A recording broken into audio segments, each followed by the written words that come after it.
My husband's sister was pregnant when she left from the building. Her final phone call wasn't to him. It was to me. When the police asked for clues, I said nothing. When my in-laws knelt and begged, I watched them coldly. Yet my husband never divorced me. If anything, he treated me even better than before. Then, after I became pregnant, my nightmare truly began. He tied me to the bed and summoned a group of vagrants, ordering them to take turns violating me. He said he wanted me to taste despair. I became pregnant again and again, only to miscarry every time. In less than a year, I lost my ability to bear children. Half my body was paralyzed. My husband, Chris Mackin, spent a fortune hiring a foreign research team capable of extracting memories from the human brain. I became an experiment. Jenny, the day you let my sister die with injustice hanging over her head, you should have known this day would come. She treated you like family, and you repaid her by working with her killer to destroy her.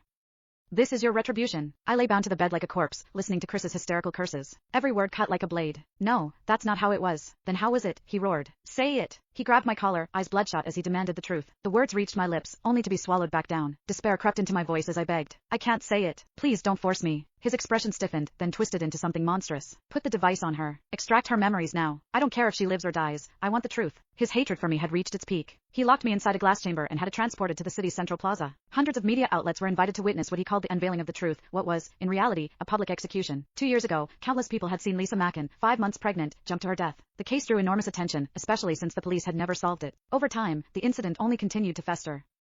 The moment news broke that the case would be reopened, the plaza flooded with people. Shouts rose like waves. In the audience, my father-in-law supported my mother-in-law, who refused to sit down. My silence back then had dealt them a devastating blow. They'd urged Chris to divorce me, only to be refused. The resentment had never faded. Now, realizing Chris's painstaking intentions, my mother-in-law wept uncontrollably. Do you know how I've lived these past 2 years? She screamed. You venom-hearted animal. I wish I could tear open your chest and see whether your heart is black. My father-in-law patted her back, his eyes hollow with grief. Lisa had been entrusted to them by a close friend. There was no blood relation, yet she had been closer to them than a biological daughter. I watched everything through the glass, choking on sobs that made no sound. At Chris's signal, a helmet-like device lowered over my head. Hundreds of fine silver needles sprang out and pierced directly into my scalp. In an instant, it felt as though hundreds of leeches were sucking at my flesh.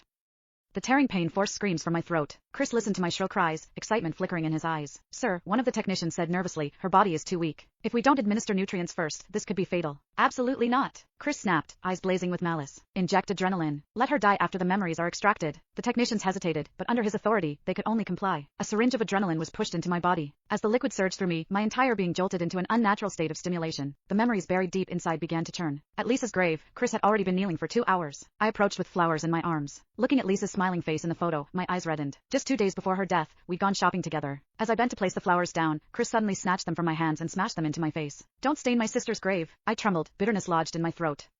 Chris, about Lisa's death, I'm hurting more than anyone. The words only enraged him. Without warning, he dragged me to the ground. My head slammed hard against the gravestone, blood instantly staining the engraved letters. Yet, he showed no mercy. He pressed me against the icy stone, roaring in my face. Jenny, my sister died because of you, and you dare cry here like this?